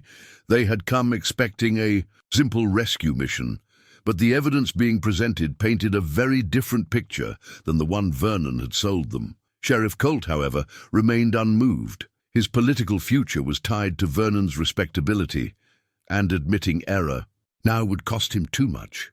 "All due respect, Marshal," Colt interjected, "but that Apache is still guilty of kidnapping, whatever his motives might have been. We've got laws in this territory, and taking someone else's child is against them." It was the legal argument Harrison had been expecting, and the one that posed the greatest threat to resolving this situation peacefully. The technical definition of kidnapping didn't include exceptions for rescue, no matter how noble the motivation. But before Harrison could respond, Rosemary herself stepped forward. At 6 years old, she was small and fragile-looking, but the weeks with Ahiga had given her something she had never possessed before, the confidence that her voice mattered, that adults could be trusted to listen to her, that she had the right to speak about her own life. "He didn't kidnap me," she said clearly, her young voice carrying across the canyon with startling authority. "He saved me. Vernon was going to kill me that night. I couldn't breathe when he finished hitting me. I thought I was going to die." The simple, matter-of-fact way she delivered this testimony carried more weight than hours of adult argument. Here was the alleged victim herself, healthy and unafraid, speaking truth with the clarity that only children possess when they feel safe enough to be honest. "That's a lie," Vernon exploded, his carefully maintained facade finally cracking under the pressure. She's been brainwashed by that savage. She doesn't know what she's saying." But his outburst only reinforced the picture Dorothy's journal had painted, a man whose anger was always just beneath the surface, ready to explode at any challenge to his authority or version of reality. Ahiga had remained silent through the testimony, letting others speak the truth he had witnessed firsthand. But now, as Vernon's rage threatened to boil over into violence, the Apache warrior stepped protectively in front of Rosemary and spoke for the first time since the confrontation began. "I took her from that place because she was dying," he said. Simply, his accented English carrying the weight of absolute conviction. "In Apache way, we protect children, all children. The spirits brought her cries to my ears because someone needed to answer them." His words seemed to hang in the desert air, challenging not just Vernon's version of events, but the entire system that had allowed a child to suffer while adults looked the other way. It was a moral indictment that transcended legal technicalities and spoke to something deeper, the fundamental duty of the strong to protect the weak, regardless of law or custom or racial boundaries. Vernon's response was immediate and predictable. His hand dropped to his gun, his face twisted with the kind of rage that had terrorized a 6-year-old child for years. But this time, his target could fight back. "You're going to hang for this, you Apache devil," Vernon snarled. "And when you do, I'm taking my daughter home where she belongs." The threat galvanized everyone present. Marshal Harrison's deputies raised their rifles, Dr. Flynn moved to shield Rosemary, and Dorothy stepped forward with the kind of courage she had never shown when her daughter needed it most. "No," Dorothy said, her voice carrying years of suppressed strength finally set free. "She doesn't belong with you. She never belonged with you. She belongs somewhere safe, somewhere she can grow up without fear. And I'm going to make sure she gets that chance, whatever it costs me." It was the maternal protection that should have come years earlier, but it came now when it mattered most. In the moment when legal authority, moral truth, and protective love aligned against the forces of violence and deception, the canyon fell, silent, except for the crackle of the fire and the nervous movements of horses. Everyone present understood that they had reached the breaking point, the moment when words would give way to actions and the future would be decided by courage rather than compromise. Vernon's hand tightened on his gun, but he was no longer facing a helpless child or a terrorized woman. He was facing federal law enforcement, medical expertise, documented evidence, and an Apache warrior who had already proven he would risk everything to protect the innocent. The odds had shifted, and for the first time in years, Vernon Hayes found himself in a position where his threats carried no weight and his anger offered no advantage. Justice, it seemed, was finally ready to answer a little girl's cries for help. The new dress Dorothy had sewn during her 3 days of desperate travel was simple but clean. Blue cotton with tiny white flowers that reminded her of happier times when she still remembered how to be a mother. She had made it by firelight, in hidden camps, her fingers working automatically while her mind wrestled with 7 years of guilt and the terrifying possibility of redemption. Now, as Vernon's hand moved toward his gun and violence seemed inevitable, she stepped forward and placed the folded dress in Rosemary's hands. "This is for you, baby girl," she said softly, her voice carrying across the canyon with surprising steadiness, "for the new life you're going to have. The life you deserve." The simple gesture broke something open in the tense standoff. Here was a mother finally acting like a mother, offering her child not just protection, but hope for a future free from the violence that had defined their past. Several of Vernon's supporters shifted uncomfortably, perhaps remembering their own children, and wondering what kind of men they were following. But Vernon himself was beyond reason now, beyond calculation or self-preservation. The careful facade he had maintained for years was crumbling, and rage was all he had left. "She's mine," he shouted, drawing his pistol with the clumsy desperation of a man who had rarely needed to use violence outside the privacy of his own. "Home. Both of them are mine, and I'm taking them home." The shot went wide, intended more to intimidate than to kill, but it shattered the fragile peace that had held violence at bay. Marshal Harrison's deputies responded instantly, their rifles trained on Vernon and his supporters, while Ahiga swept Rosemary behind the protective cover of a large boulder. "Stand down!" Harrison ordered, his own weapon drawn and steady. "Nobody else needs to get hurt here!" But Sheriff Colt had made his choice, throwing his lot in with the local power structure rather than federal justice. His gun cleared its holster, a heartbeat after Vernon's, and suddenly the canyon erupted in gunfire that echoed off the stone walls like thunder. Ahiga's warrior training took over completely, his body moving with the fluid precision of someone who had survived countless battles. He returned fire with calculated accuracy, each shot designed to disable rather than kill, driving Vernon's supporters to cover while protecting the non-combatants behind him. Dr. Flynn crouched beside Rosemary and Dorothy, using her medical bag as improvised shelter, while she tried to shield them from the chaos erupting around them. The child who had learned to endure beatings in terrified silence now remained remarkably calm, her trust in Ahiga absolute, even in the midst of gunfire. "He won't let them hurt us," Rosemary said with quiet confidence, her small hand gripping the new dress her mother had made. He promised. The battle was brief but decisive. Vernon's supporters had expected an easy capture, not a firefight against federal marshals and a warrior who moved like a ghost in the darkness. When 2 of them were wounded by Ahiga's precise shooting and Marshal Harrison's deputies flanked their position, their resolve crumbled quickly. Sheriff Colt threw down his weapon when Harrison's pistol found him, and most of Vernon's hired supporters melted away into the darkness, unwilling to die for someone else's family disputes.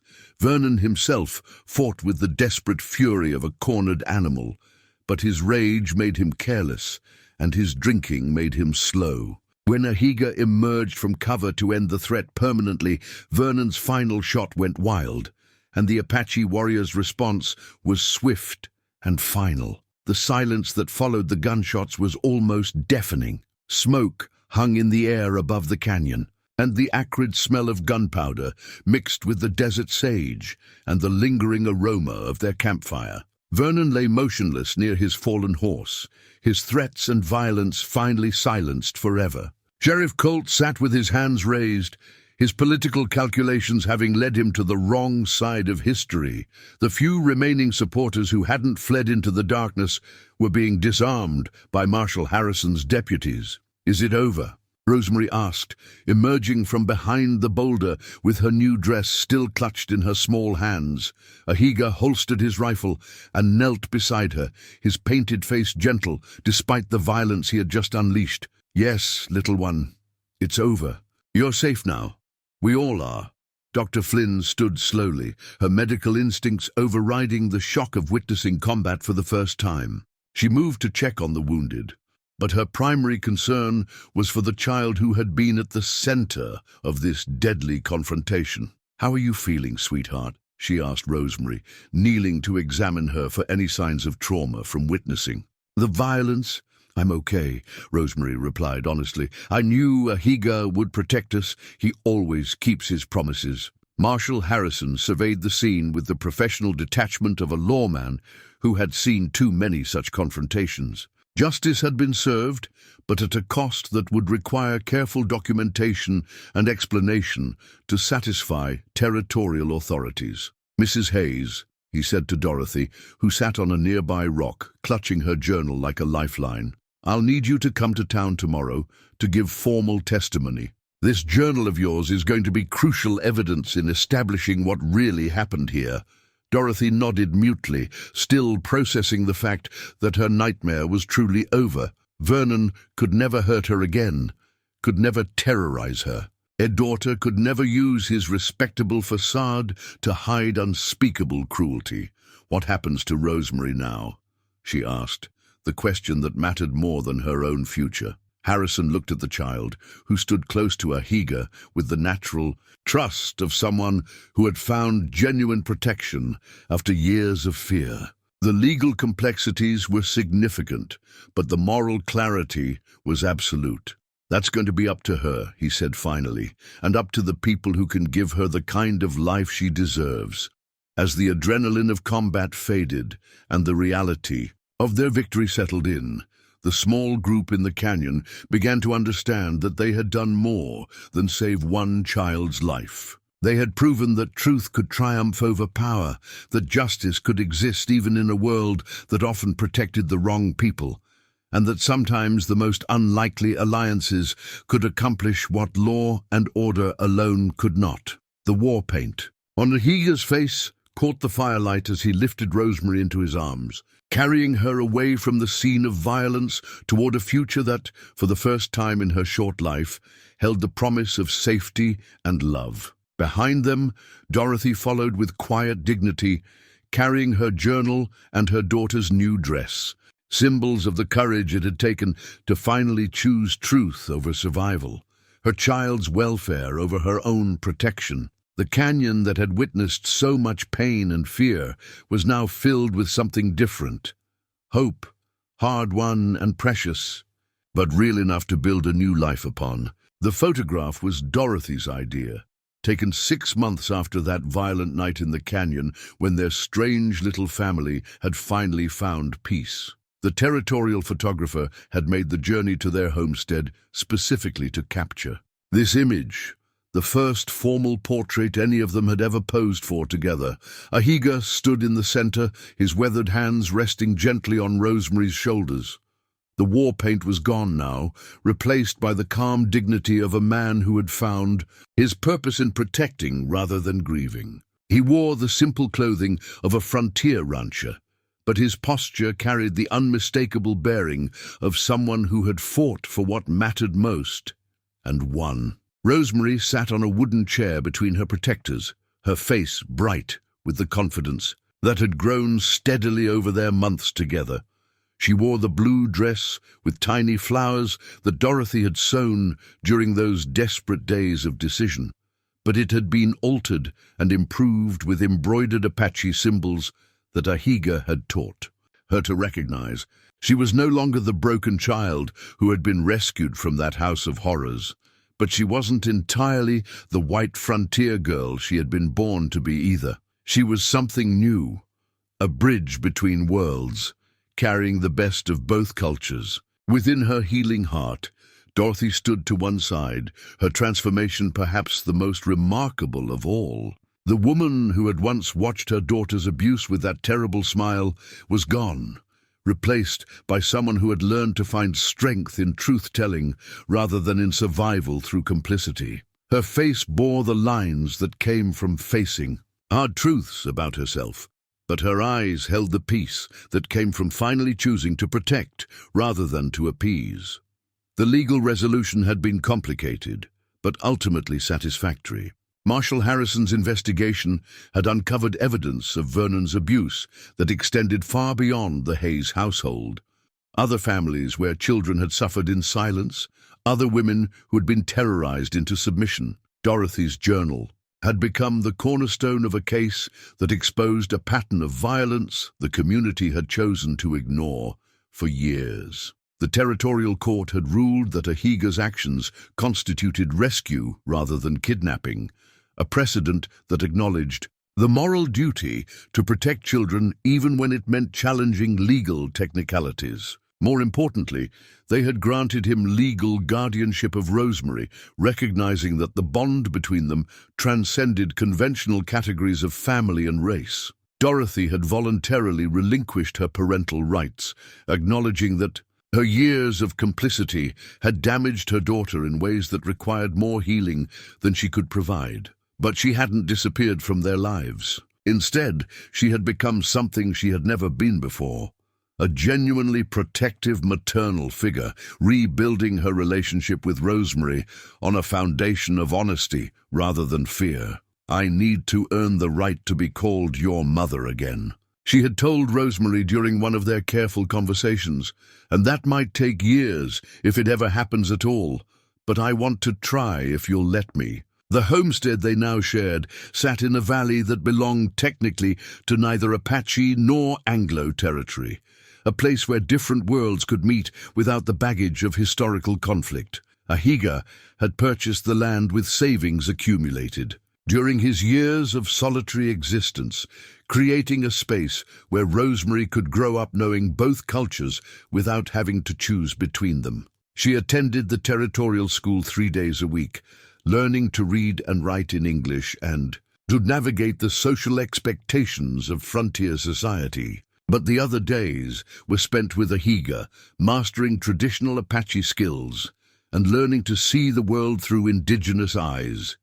She could track game through difficult terrain and prepare traditional medicines from wild plants, but she could also recite poetry and perform arithmetic with the best students in her class. The town of Copper Falls had struggled to come to terms with the revelations about Vernon Hayes and their own complicity in ignoring obvious signs of abuse. Some residents had embraced the opportunity to create a more protective environment for vulnerable children, establishing new protocols for reporting suspected abuse and supporting families in crisis. Others had found it easier to relocate to communities where their prejudices and assumptions remained unchallenged. The merchant families, who had been complicit in Vernon's respectability, had gradually moved away, replaced by newcomers who were more willing to judge people by their actions rather than their appearance or ancestry. Dr. Flynn had remained in the area, her medical practice now including regular visits to Apache communities that had previously been excluded from professional health care. Her involvement in Rosemary's case had opened her eyes to the health needs of indigenous populations, and she had become a bridge between traditional healing practices and modern medicine. Marshal Harrison had been promoted to a territorial position that allowed him to investigate similar cases throughout the region. Dorothy's journal had proven to be part of a larger pattern of abuse that thrived in isolated communities where respectability provided cover for unspeakable cruelty. His work in exposing these networks had saved other children from fates similar to Rosemary's. The girl herself had grown tall and strong, her body recovering completely from the physical damage Vernon had inflicted. More importantly, her spirit had healed in ways that sometimes surprised even those who loved her most. She laughed easily, spoke her mind without fear, and approached the world with the confidence of someone who knew she was valued and protected. She had also become something of a local celebrity, the child whose rescue had changed how the territory thought about family, protection, and justice. Visitors sometimes came to meet the girl who had bridged two worlds and the unusual family that had formed around her healing. "People want to understand how it worked," she explained to Ahiga one evening as they sat watching the sunset paint. "The mountains in shades of gold and crimson. How we became a family when we don't look like the families they know." Ahiga considered her words, thinking about the journey that had brought them all to this point. "Love doesn't see skin color," he said finally. "Love doesn't need papers or ceremonies to make it real. Love just sees what needs protecting and does what must be done." It was a lesson that extended far beyond their particular situation, touching on fundamental questions about belonging, responsibility, and the meaning of family in a diverse and often divided world. Their success in creating something beautiful from something broken had become a symbol of possibility for others struggling with similar challenges. As the years passed, their story would be told and retold, sometimes accurately and sometimes embellished with details that made it more myth than memory. But the essential truth remained unchanged, that courage and love could triumph over cruelty and indifference, that justice was possible even when it seemed impossible, and that families could be built on foundations stronger than blood or law. In the photograph, all of this complexity was captured in the simple image of three people who had chosen each other, who had fought for the right to stay together, and who had created something precious from the ruins of their individual tragedies. It would become a testament to the power of ordinary people to do extraordinary things when protecting what mattered most was at stake. The frame around the photograph bore an inscription in both English and Apache. "Family is not where you come from, but who would fight for you." It was a truth they had learned through pain and sacrifice, but it was also a truth they would carry forward into whatever challenges lay ahead. As the desert wind carried the sounds of their peaceful evening across the valley, Rosemary's laughter, Dorothy's gentle voice, Ahiga's traditional songs, it seemed to whisper the promise that healing was always possible for those brave enough to choose love over fear, truth over comfort, and protection over power. Their story had begun with a child's desperate cries for help echoing across the desert night. It would end with the stronger sound of laughter and love filling a home where safety was not just hoped for, but guaranteed by those who understood that some things were worth fighting for, no matter the cost.